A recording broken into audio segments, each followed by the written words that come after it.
All right, here we go. This is going to be a 2D decoration. I guess it's kind of 2D. It'll be like maybe 2.5 millimeters, 3 millimeters thick, almost like a coaster size sort of decoration. I'm looking to make it sort of a sun catcher, so I'm going to use some translucent filament to see how that works out. I really wanted to give that a shot for this sort of project. I've been using PETG with not very much luck, and I think I finally figured out a way to make these work without the colors getting all goofed up during the print.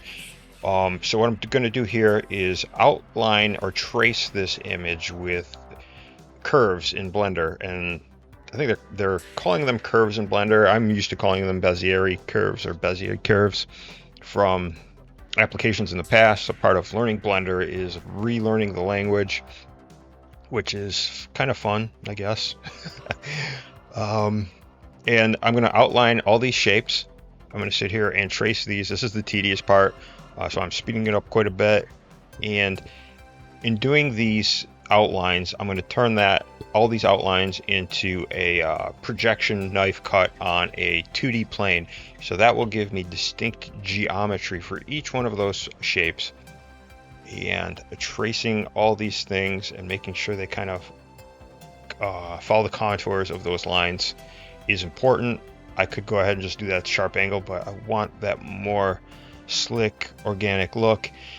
It's going to kind of look like a piece of stained glass, but not as rich and vibrant as a stained glass because it's coming out of the 3D printer using plastic. Maybe there's a way to do that, but I haven't hit on it yet.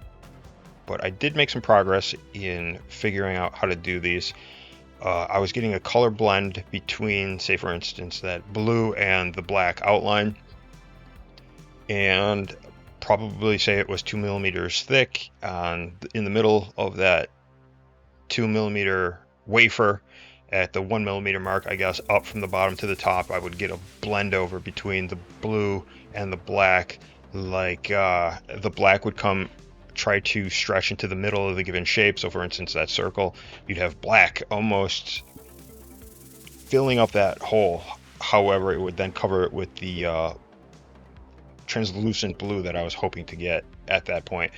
So the workaround to that, after trying was to make each one of those shapes distinct. So it's actually going to be its own piece on the printer, which is something I just hit on by just trying it. Because the only reason I didn't do that in the past, I guess, is because it would always give you a warning, or I was used to getting a warning saying that the pieces were too close together. So I figured it all had to be one piece with the multicolor setup. So these are actually going to be distinct pieces with their own colors, which of course will utilize the multicolor functionality of the printer. And we're just working our way through this piece, and of course this is always going to be the most tedious part, but the end result is pretty interesting, can be fun, and this is going to be something I would consider selling maybe at the farmer's market to the grandmothers, I guess, who would be into kitchen stuff, hanging on the windows and whatnot, with the suction cup. And maybe I should go to Amazon and invest in some chains and suction cups, drill little holes in there, get them all set, or even a magnet, super glue a magnet on there. But the point is to try to make that sun catcher so you'd hang it in the window, so probably a suction cup. Anywho, we're just blasting through.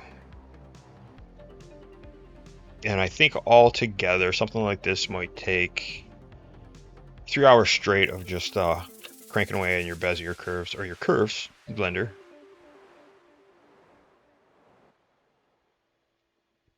Then the other half of the piece, the other half of the effort is going to be coloring each individual shape. All right, and I think we just got the head left to do here.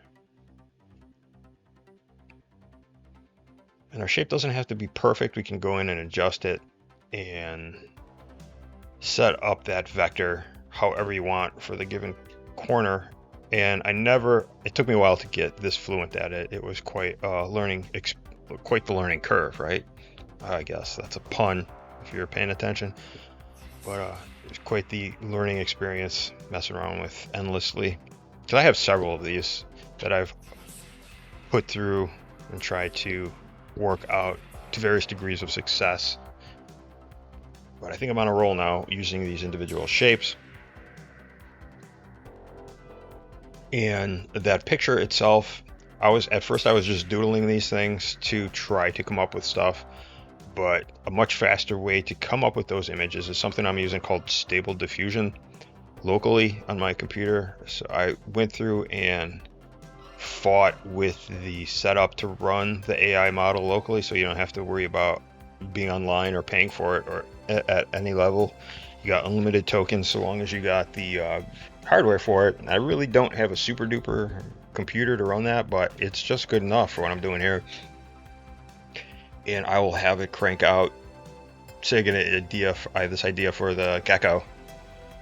I could just say, hey, make me a gecko in the style of a stained glass image, because I want that outline like that, and it'll spit out 50 versions of close to what I'm looking for, and I can just pick out something that is the most eye-catching here.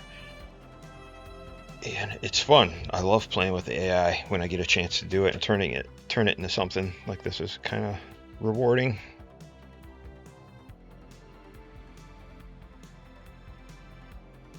It's kind of a fun use of the AI.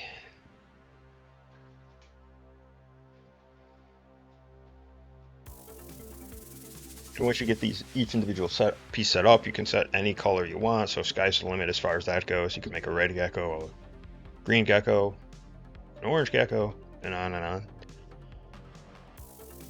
But the more pieces you have, the more times you got to stop and turn and apply the color. But I think I just have to do the eyeball and the nose now, and we'll be set up.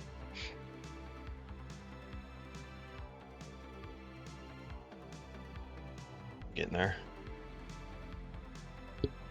And there's a certain level of fatigue. It's kind of like a marathon when I'm doing this. Should I just call it a night or keep going? I'll just keep doing more Bezier. One more, just one more. Just one more.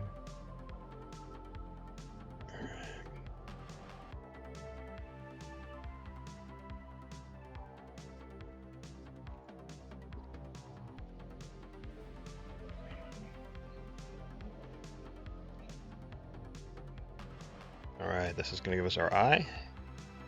We get that little wedge for the pupil. And what else we got to do? I think just the nose, and we're good to go.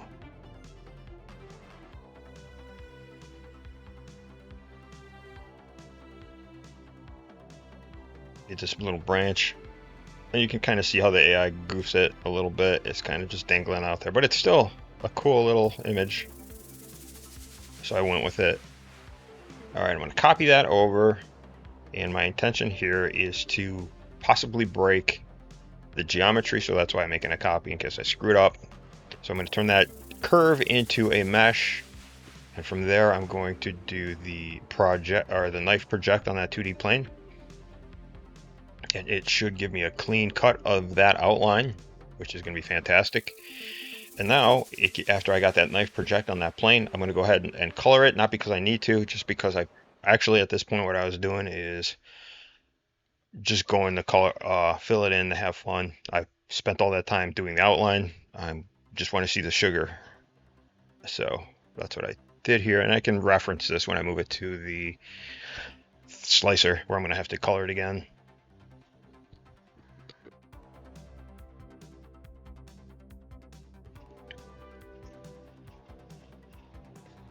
Then I can play around with different color schemes. You can see the other 2D attempts at 2D projects I made, or I keep calling them 2D. They're actually not really 2D. Obviously, they do have some dimensionality to them, because you can't have no dimensionality in 3D space. All right, I'm gonna trim away that extra garbage, so I got that circle, and that's it. I'm gonna copy this over so I don't screw it up, and I have a baseline to go back to. And I'm going to apply the depth there. Okay, so you can see that first extrusion. All right, that looks pretty good. And see, you could do something like that just by itself by printing that outline and have it hang, but the color, of course, is going to make it pop. And I'm going to import that after I got those extruded into Bamboo Studio. And each piece is going to be its own unique geometry, its own unique shape.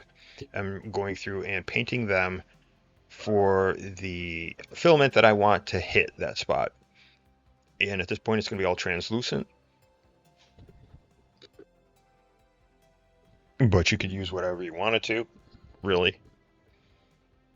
For some reason, it didn't go all the way through, and I think that's because I didn't have my paint settings established correctly. All right, there we go. It goes all the way through. All right, we got our little gecko, and he's looking good, and we're going to send this sliced to the printer, and voila, we have our final result. So this is the translucent. Actually, this is a mix of translucent and opaque. I use a solid green opaque because that color pops a little better when it's not in the window with the light shining through it. And so I got the flashlight here so we can see that pop in the background, something like that. It's nighttime, so I don't have any sunshine to show that off, but there you go. Voila. And there's our little wind light catcher gecko. All right. Well, if you stuck around this long, I greatly appreciate it. And thanks for your time. I will keep trying to do these.